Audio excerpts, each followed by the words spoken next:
2FM. Game On's Fantasy Football. And you're very welcome along to Gameweek 19. It is the Fantasy Football Pod from the Game On programme on 2FM. And I'm glad to say joined by the lads from Fantasy Premier League Transfers.com. That's Phil McGrath and Paul Caffrey. Good evening, lads. How are we? We're good. How are you, Paul? Good evening. I'm absolutely great. What's the crack? Having a good Christmas. Delighted. I just got so many gifts. How about you? You want to see the scarf that Phil's wearing? It is only delightful. Really brings out the colour of my eyes, you know. It's the pink one, is it? It is the pink one, yeah. Pink one with the burgundy border. And the white bag that he loves to carry around. It's that man bag. Hey, I've accepted my man bag. I think you should too, alright? We've accepted that you are one, but you know. Next chance I get, that's gone up in flames. I'm not even going to apologise. Anyway, Happy Christmas to you too. Some zip firelighters in your Christmas stocking as well, Paul, just for that. Right, Game Week 19. Now we are recording this before we know Game Week 18, so we have limited knowledge of current form. If only I could see into the future. By this point, you're only about 30 points ahead, Phil, so you're starting to get nervous. You really think you'll have made up 70 points on me? Yes. We may not know what's happening, but the head games haven't stopped. Unless Santi brought you 70 points, mate, I think you're highly mistaken. Always a generous man. Always a generous man. Right, let us crack into Game Week 19 as these game weeks come thick and fast. There's a pun in there somewhere. Probably. I'm not even going to go for it. But let us start with the three focus games. And Paul, who are you going to start us off with? Yeah, look, the first focus game we're going to start off with is Chelsea versus Liverpool. We've got Terry v Suarez. There's going to be a lot of battles all over the pitch. It's a game where you would have to say there's going to probably be goals for both teams. There's goals for both teams. Oh, sorry. No clean sheet. There's no. I like that. That's good. I have to say, you throw me off when you do stuff like that. I would look. It's the Chelsea midfield for me. If you've got Hazard fit, he's the one who I'm going to be going after and bringing in. If we look at Liverpool, I mean, you can perhaps argue that they're a little bit, I suppose, weak defensively at times. And it will be very interesting to see how they deal with Chelsea's creativity in the middle. So I'd be looking at the Chelsea midfield here and for a few points. Now I know we could say Liverpool got that big win at Tottenham and things are going fairly well. This is the time where we'd expect to see, I mean, the odd injury here or there. Obviously the games are coming thick and fast for them. I know they've had no other I suppose game competitions to play in up until this point. The FA Cup will kick in next week. But at that point, I don't think their squad is big enough or strong enough to deal with the demands of playing such high-level games every couple of days. Obviously, I'd be fancying fantasy football points from Chelsea. So yeah, I'd probably go on, Phil, jump in there while I regather myself. Yeah, but listen, the fact that Gerrard's missing is a huge blow for a game like this, because I think they need someone with Gerrard's experience to step into the middle and try and break up that play and just get his foot on the ball, slow things down, try and stifle Chelsea. He's not going to be there to do it for them, and you're really relying on young lads, and that's what they are. You know, Henderson, Sterling, Coutinho, Moses. You know, Lucas maybe is the only one with a bit of steel. But Henderson on his day can surprise me. Of course, if he can put a few of those days together, I might look at him in a completely different light. Nicholas Bentner on any given day could surprise you. When he does regularly on the occasion every 3 years when he gets a start. The biggest surprise from Bentner was seeing him with his whole new look when he came back. Yeah, long hair, a bit of a beard. I thought it was a different player. Anyway, you can't beat a bit of long hair and a beard. I'm telling you, I've always been a big advocate of it. You know, not just the hair, but the beard as well. And as long as you stay clear of wearing Bucky's underpants, that's not a good look with the beard and the hair. Just saying. Bit of free fashion advice. Yeah. You get no points for putting Paddy Power's knickers on. None whatsoever. You get plenty of pounds, but no points. I just thought you didn't get points for flashing your underwear. I thought that's where you were going with that. You know, that's pretty dodgy. Depends how you do it. But yeah, I think there are clubs where people make quite a lot of money. You'll find, Paul, doing exactly that. Where are these places you've hung out? Yeah, I mean, well, Sorry, we're going to hang on. Just as a just sports side note journalist. here. Let's just scrap the fantasy football. Andrew, speak to us. As a sports journalist, sometimes you have to go to some unsavoury places to find footballers and sports stars. I'm just saying, these places do exist. Paul? You know, sometimes you have to get low down and dirty. Paul? Yes. I think he's been following us again. Awkward. Anyway. You were in Soho, that's where you were, you dirty gits. Oh, what a night it was. All right. But anyway, listen, yeah, I think Liverpool could struggle against Chelsea. I think certainly Paul's right. Hazard is the one to have a look at there. Paul did say it was Suarez against Terry. Have we completely forgotten the Ivanovic issue?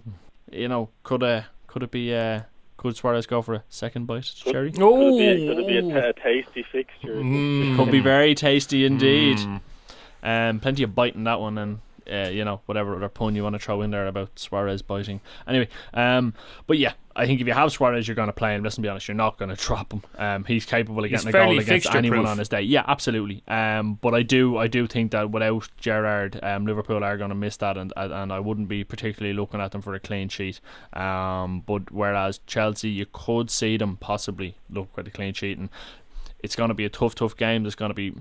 Tensions are going to be high in this one, I think, because of the whole incident between Suarez and Ivanovic. You think there might be second helpings? Christmas is all about second helpings. It is. In fairness. I mean, leftovers. If you can enjoy the leftovers, Louis. But yeah, listen, it's gonna be a good one. There's no doubt about it. That's probably This pod is just being called turkey curry. I'm not a big fan of turkey curry. No one's a big fan of turkey curry. That's why the pod's going to be called. I like turkey curry. There's always one. You not like turkey curry? No? Okay, very good for you. Very, very good for you. Well, look, we have to mention it, right? And we'll just keep this very, very simple. What three Man City players are you going to have? Because they're entertaining Crystal Palace. Everyone is going to highlight this game as being where they're probably going to get their fantasy points from. So the question is, are you going to go all attacking? Are you going to spread it out? Forward, midfielder, defender? What players would you have? What three Man City players? The same question to yourself, Andrew. Negredo, Yaya Toure, Zabaleta. Philip? I'll probably look at Silva, Negredo, and I probably won't go three. I'll just go for two. I'm just looking at the squad and the way money is spread. If I was going to have three, I'd certainly look at a City defender and spread it out across. You have to take into consideration that there's 30 points. And I'm going to have three of them, so you're under pressure here. This is the imaginary 30 points between us. Yeah. In that case, you can have an imaginary fourth Man City player. It won't help you. A fourth Man City player, I'll take Joe Hart. Do you reckon he'll be back in the team? Nah. Who knows? That might be what he's getting for Christmas. Bit of confidence. He's half a mistake away from getting thrown out of that. Maybe if Joe Hart sees The Wizard of Oz, he might find a little bit of courage, like the Tin Man, a heart to stand between the sticks. A very deep and well thought analogy, Andrew. Sorry, I just thought he might be inspired by some Christmas movies. Feel good around Christmas, sitting around with the family. On comes Wizard of Oz, and then you get a phone little call. Dorothy, You're not playing. Toto. Relax, the Romanians go and go. The problem is he's liable to jump around and act like Elf, the real feral elf. Yeah. And that's just chaos at all corners. Now, Elf is the best Christmas movie ever, and you should get extra. You should get into 20 points now just for that. Just for the mention of Elf. We're giving away points now because you mentioned film. Yeah. Oh, big pressure here, Phil. Yeah. So, yeah, no, you're right, Paul. Though it is. It's three City players. All day long. Said Scrooge. Phil's not happy with this at all, Paul. We're gonna get off the movie, but we've got this game sorted out, right? The next game we'll have a look at Newcastle versus Arsenal. Obviously, Goals. How do you like it? How do you like it? Goals. So, Phil, as you're so touting those goals. That's his falsetto voice. Phil does falsetto. Goals. Right. So where the goals going to come from, lads? Arsenal. I know you have lovely singing voices, but listen, again, it is very much usual suspects at Arsenal. I think Giroud is going to come into the reckoning in this one. I think the way Newcastle lined up, big strong back four, I think they're going to need Giroud at his best. Walcott's coming into the reckoning as well. I think the two of those could pair up quite well. I think it'll be an interesting battle between Walcott and Santon, though, down the Arsenal right, Newcastle left. That's going to be an interesting matchup, and I think if Walcott can get at Santon early on and skin him in the early couple of minutes, I think that could set a precedent for the rest of the game, and I'd fancy him to do quite well. Paul? Yeah, I mean, on that, I mean, you'll probably see Giroud kind of fade towards Williamson and probably move away from Colaccini. So, I mean, on that side of things, you'd have to fancy the Arsenal attacker 9 times out of 10 to pop up. Again, I mean, Newcastle are very much a team that they'll concede the possession to Arsenal. So you'd have to fancy the likes of Ramsey and Ozil, just pass and move, and we'll see what happens.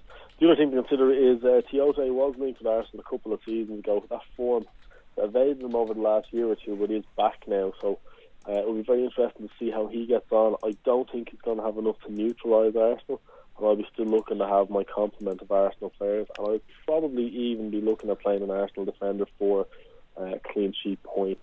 So in my case, it would be Mertesacker, but yeah, go on. Sorry, I was going to say, can I give you a bet for this one? Yeah? Yeah. Give us a bet. Tiote to be sent off. Yeah. Arsenal midfielder, far too quick, far too fast, and we all know he is a yellow card magnet. I just think this has red card. He's going to chop too many people down. I think he'll struggle with the pace that Arsenal are going to move that ball, and they will move it fast. Interesting. We'll check out our friends in Betfair. See what the price of the check to is. A straight red or 2 yellows? Go for 2 yellows, I'd imagine. Yeah, 2 yellows. 2 yellows. Even put him down for force booking. First red card.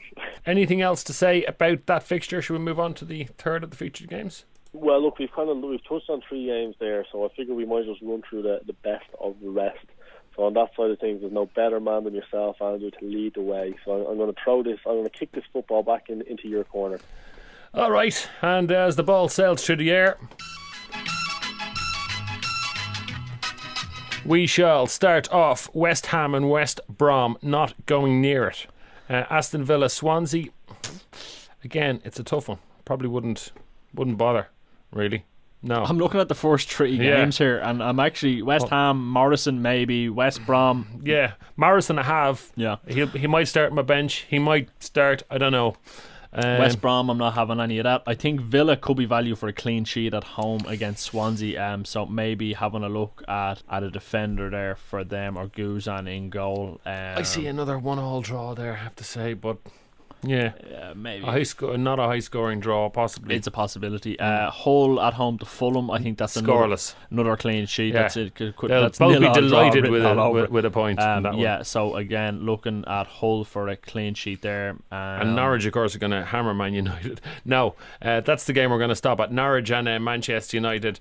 Norwich, they won this game last year, didn't they? Yeah, they did. And we've spoken about Hooper over the last couple of weeks.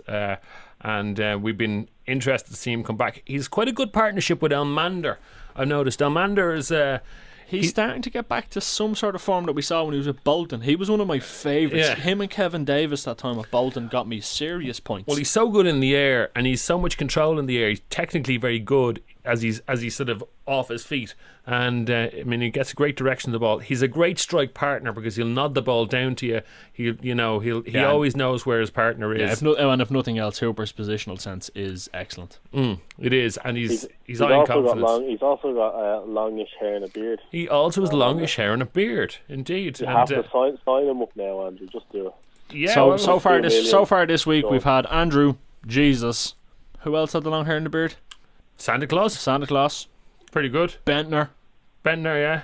No pants, but Elmander. Elmander, yeah. There's a common denominator here. Yeah. Lack of a razor.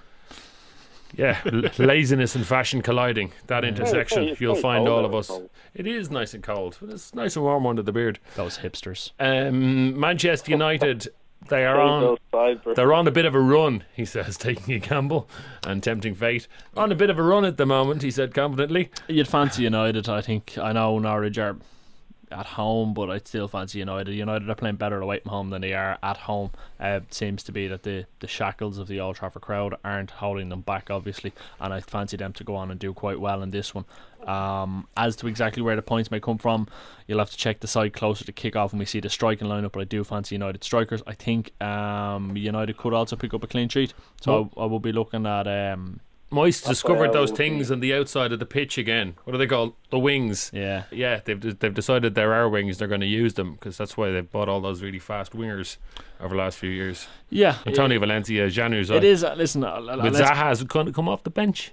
It's about time we get off something anyway. The bench. It's about time we get off the bench. I know what you're referring to. The bench. The bench. Move on. It's very difficult because obviously we haven't had the benefit of seeing game week 18, so we'll have to wait and see how it lines up. But I do fancy United for this one. I think defender, midfielder, and forward could be touted. Well, after that stunning victory in game week 18 over Hull City at home, that we don't know what happened. Hang on. That was I just had a look at that. There's only 10 points between us now, Phil. I missed a few there. I don't know what crystal ball he did get for Christmas. A delusional one. It's an optimistic one anyway. So yeah, Manchester United up front. It's Welbeck, Rooney, I suppose in the midfield Valencia, and then depends if you're at the back, if you're taking a risk with Everett or you're going Raphael, safe with Evans or Raphael if he keeps getting a run in the team. Moving on, best of the rest, Cardiff City and Sunderland again. The only one here I'll be touting really on a Cardiff side is Whittingham, simply because Sunderland have, as far as I remember, now I'm open to correction, have one of the highest foul counts so far this season, which means set pieces could play a large part in this one. Alright, that's interesting, and Whittingham does take all of the Cardiff set pieces. Yeah, well, I have him as well. He has Corker already. I have Turner, by the way, the cheaper Cardiff option at the back, and he's if he's one full gets a of clean good sheet, points. the other does. Yes. Of course, and a goal is a bonus, but And Turner, I like him. I like the cut of his jib. He's a good lad. Is that Turner? Sunderland side of things, I'm not convinced enough to have a player. They have to, look, if they get a few results, we'll start looking at them. At the moment, they're just not there. Indeed. Everton, Southampton, we've done. Newcastle, Arsenal, we've done. Chelsea, Liverpool, it's pretty much done. Spurs and Stoke City. Now there's one for the Bucks. And it's a good one to finish. It's not finishing the year. That's next week. But Spurs and Stoke City. Spurs at home. Tim Sherwood, like an arrow from the forest. I'm going to do a Robin Hood joke here. Be careful. Anyway, thanks. I'm not going to do the Robin Hood joke. Do you reckon he wears tights? Sherwood. He'd have to. Little green ones. Man, Lincoln green, a lovely colour. Spurs, again, it's difficult to know how their midfield has been settling down since we've been recording all these pods. Yeah, it's hard to know who Levy's going to pick. I mean, Sherwood for this game. Well, I mean, in all fairness, Levy's he spent money on Soldado, so he's gonna stay with him, and surely some of the midfielders should be played. For me, I would be looking at the Stoke City side of things, and I'd be looking at Stoke to get a result, because historically these, apart from all the circumstances at the moment, these are the type of games that Tottenham always kind of struggle in. When a well-organised team goes to White Hart Lane, that are a little bit difficult to break down, and that can actually hurt you on the counter-attack. Generally, I mean, if you go back over the years, we've seen Stoke. I think we've seen Stoke get results in White Hart Lane before. Wolves have, and these are the kind of teams which generally cause Tottenham the most amount of trouble. So I'd be looking at bringing in Stephen Ireland. I'd be looking at the Stoke City side of things here. Obviously, Tottenham, will see how that develops. Stuff's probably going to change day by day. So at this point, I would be looking at the Stoke side of things. Phil? Yeah, I'm with Paul. Very much steering clear of Spurs at the moment. Unfortunately, Paulinho for me is still the only one that just might sneak in anywhere. Paul, I think you're really good showing. Your 70 points turnaround over the last few game weeks has really rattled Phil. It's down to 80 points now. He's because he missed 10 points from the imaginary game. He's no. There's only 5 points between us now. Oh, it's gone down again. Yeah. He's really rattled here, lads. I'm going to get off this podcast because the longer I stay on here, the smaller the gap is getting. And well done, Paul. It's a tremendous victory to come from behind and just pip him at the post. Right. So Stoke City. It was the captain tip I'm about to give that brought me across the line. Okay. So I'd like to thank you guys for that. All right. Well, thanks for the cue. And the winning points from Paul come from captain's picks. It is. Well, it's, I don't want to give it away. Ah, well. It's important. Look, I'll be going Negredo unless circumstances should go elsewhere, I should say. Otherwise, I'm probably maybe looking at Suarez against Chelsea. I'll scrap that. I'm definitely going to be going Man City, and it really is a question of which Man City player. At the moment, it will be Negredo, and probably unlikely to change between now and then. If you were going to go for a Manchester City midfielder, and you could choose any of them, not just the ones you have in your brilliant team, Paul, what one would it be? It would be, I suppose, between Silva and Fernandinho. I'd probably go Silva, though. All right, good choice. Phil, do you concur? Yes. Breaks his heart, but he does. I do. Outside of that, for me, I think Lukaku could do well against Southampton. Be one to have a look at. But Suarez could put in a serious shift against Chelsea, because he's going to be in for dog's abuse at the bridge. He is going to get absolutely tormented. There'll be baby's arms flung at him. Listen, there is no better way. Him. There's no better way than to keep a crowd quiet than to absolutely rifle in a couple of goals. This strikes me something about his character. I've seen a couple of Dutch documentaries about him that were subtitled.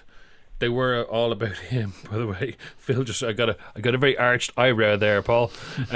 No, but genuinely football documentaries about him personally, and showing people around his house, and he seems quite a tough guy. And I'd say when he gets the bird, What would make you say that now? He's from Uruguay. Has to have a bearing on it. Well, his upbringing, I suppose. Well, he's he just strikes me as a guy who's not going to get sort of affected. He's not going to, if someone criticises him, he's not going to take it deep inside him and actually I don't know. No, let him get caught up about it. And a moan about the English press were at him, and that was half of the reasons he wanted out of Liverpool at one stage. Well, I'm not saying he could have couldn't have a whinge and a moan, but I'm saying on a deep level, he's not going to cry if everyone goes, "We don't like you." No, but he does. Strike me as the type of player who would take great pleasure then in sticking a couple in the net. Yeah, but see, if he's the sort of player that if 35,000 people started to give him dog's abuse, it would actually raise his game. Oh, absolutely. He's not one to shrink. No, he wouldn't be one to shrink. Give me that ball. Yeah. Are you trying to say he'd eat each and every one of them? I'm saying that Luis Suarez is your captain's pick this week. That's what I'm saying. I'm making a case against Chelsea. Phil's convinced me. Get the salt, bring the salt and pepper out with you, Louis. Bring the plate out.